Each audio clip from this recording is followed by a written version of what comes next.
GEM International is a new diamond explorer in the richest diamond producing country in Africa, located next to the fourth largest producing diamond mine in the world. International Spotlight is on an 1109 carat diamond recently discovered in Africa by a fellow Canadian junior with a proven operator and finance team. GEM International trades on the TSX Venture Exchange, symbol GI. Visit us at gemdiamondmining.com. You're listening to HowStreet.com radio, available online at TalkDigitalNetwork.com. Welcome to HowStreet.com radio, the online source for market opinions. Here is Jim Goddard. My guest is Chris Vermeulen. His website is thegoldandOilGuy.com. Happy New Year, Chris, and welcome back to the show. Hey, Happy New Year to you too, Jim. Thanks.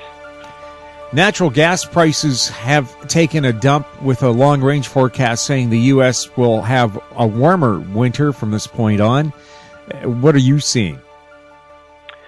Yeah, you know, we've had a breakout. It looks like natural gas put a bottom in last, more or less February, March of this year, or last year, I guess now.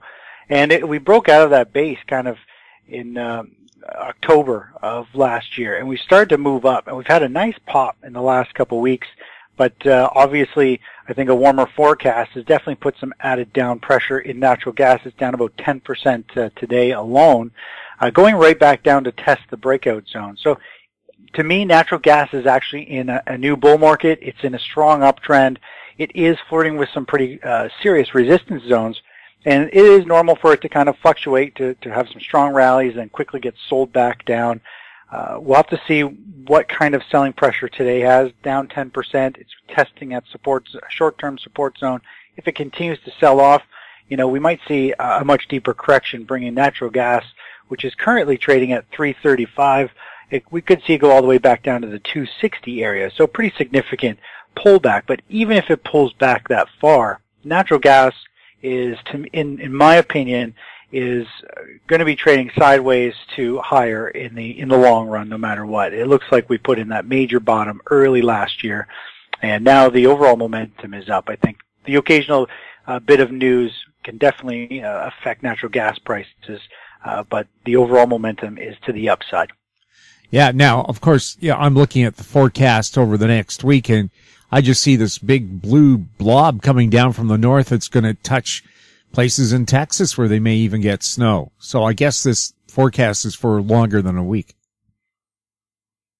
Yeah, exactly. It's, you know, the weathermen are never as accurate as they, you know, as we expect, or, well, we don't really expect them to be too accurate in general, but, you know, weather changes pretty dramatically, and the Farmer's Almanac was clearly saying it was going to be a fairly cold Christmas, or not Christmas, but season, winter. So I think in the long run, sure, there might be a little bout of warmth. You know, it might have been a fairly warm start to the winter, but I have a feeling we'll probably get into a deep cold winter over the next month or two, and things will kind of just get right back to where they were. Because where I'm in Canada, just north of Toronto, we still have some grass on the snow, which typically we've got a lot of snow on the ground by now, but you know, it's been cold where we are, fairly cold. You just haven't had the snow to go with it. Well, Vancouver has made up for that, where right now I'm listening to tires spin on the ice and snow, and literally our streets are skating rinks. Instead of wearing shoes for street hockey, they're wearing skates. Because our snow removal service is called rain. Right, yeah. Now, looking at small caps, they're on the way down, are they? Well, yeah, today we're seeing the large cap stocks they've been holding up really well for quite some time. Well, we've seen small cap stocks and even the transportation index have a pretty drastic correction last year, and they've been underperforming. Today we're seeing the large cap stocks kind of rise, and we're seeing small cap stocks pull back. Stocks today in general, they gapped higher. They gapped up at the open for more or less the first trading day of the year, and they've been selling off ever since. And that's typically not a good sign.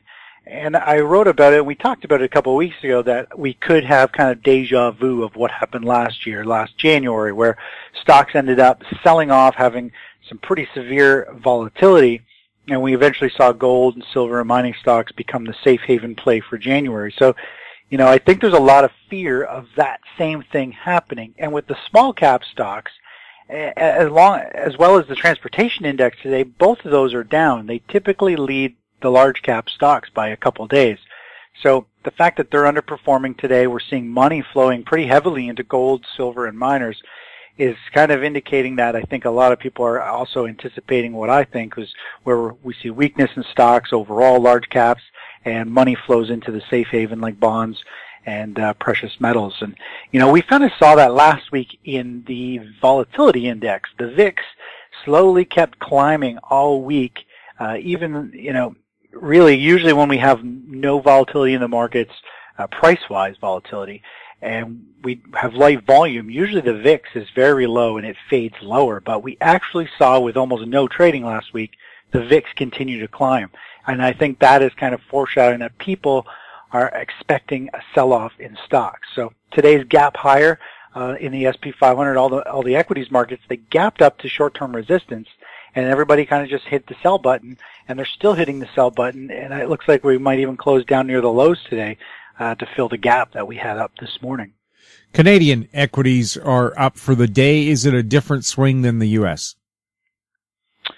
The Canadian equities, well, we're seeing, I'm surprised they're actually up as much as they are. I think what's doing all the heavy lifting there is all the energy, the mining stocks, the gold stocks. And of course we're seeing, energy stocks are up fairly large today. They're up they're like, I think the second largest, sector up today other than, the healthcare sector. So energy stocks and mining stocks are all trading sharply higher today. The Toronto Stock Exchange is very heavily weighted with those. And of course we're seeing some, strength in financials.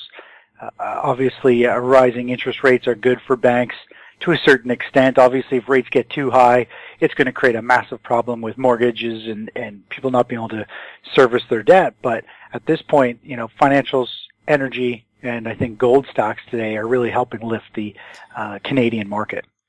Do you think that the OPEC production cutback will hold?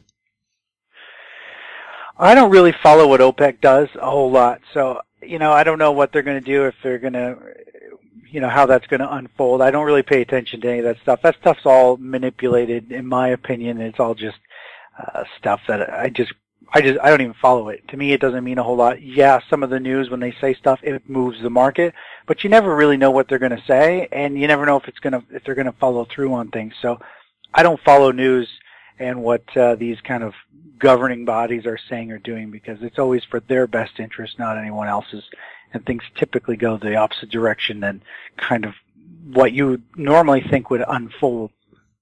Well, yes, OPEC that used to stand together, now several of the members are really vociferous enemies of each other.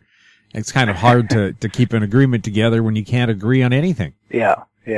We'll have more with Chris Vermeulen right after the break. I'm Larry Ray, President and CEO of American Manganese, Inc., listed on the TSX Venture, ticker symbol AMY, A-M-Y, with proprietary patents in the U.S., China, and South Africa. Our focus is on recycling lithium-ion batteries for electric vehicles. China recently legislated the responsibility for recycling onto their electric vehicle manufacturers and importers. For more information, please visit AmericanManganeseInc.com or phone me, Larry Ray, at 778-574-4444.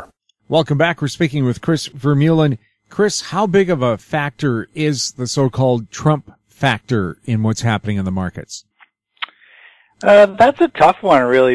Obviously Trump getting in, everybody's kind of got their own terms for it. I recently heard it's called the Trump bump, bumping equity prices up. He's, the way I see it, I think him coming in is very bullish for equities, very bullish for the economy in the near term, at least. Tax cuts obviously are going to help between corporate and personal tax cuts. That creates spending money, good for businesses, good for earnings. Across the board, that is a good thing. So, Trump getting in and all that stuff, we're kind of on this this excited kind of move with equities moving up. Chris, what I've heard is that corporations, instead of just snapping up their own shares with any cash they have on hand. They're actually talking about building new factories. They might be full of robots, but at least that's going to employ a few more people than nobody. Yeah, that's not a bad thing. Getting factories back in the U.S., even if they are robot run, it does require a ton of, work to create these things. So these facilities and these robots. So yes, I think it's great to get the production side back into the U.S. and spark the jobs that it will. And, all those things I think are very, strong and bullish for the overall economy.